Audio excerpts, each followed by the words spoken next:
अच्छा, ये जी एक पुराना बाज़ार और पुरानी दुकानें मुझे नज़र आई हैं जो कि 1947 की पार्टीशन से पहले की हैं। ये दुकान पार्टीशन के बाद भी एक मुसलमान फैमिली इसको इस्तेमाल करती रही, लेकिन अब खंडर बन चुकी है। और ये इसका बाज़ार, पुराना बाज़ार जनाब ये है जहाँ पर आज भी दुकानें मौजूद हैं, लेकिन बहुत सारी दुकानें अब आहिस्ता आहिस्ता खंडरात का मंजर पेश कर रही हैं। छतें टूट फूट का शिकार और जो 1947 से पहले के लगे दरवाजे आज भी मौजूद हैं।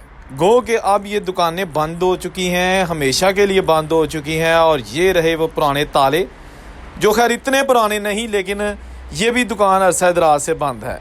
जहाँ कभी पता नहीं किस बुजुर्ग की दुकान होगी और किसने यहाँ पर बिज़नेस किया होगा। ये भी एक पुराना दरवाज़ा, इसको रंग तो कर लिया गया है, लेकिन इसकी असल शेप नहीं छेड़ी गई। दोस्तों, ये जुदाला गांव तहसील पसरूर ज़िला सियालकोट का एक बड़ा गांव है, जहां पर बहुत सारे हिंदू, सिख और मुस्लिम आबाद थे।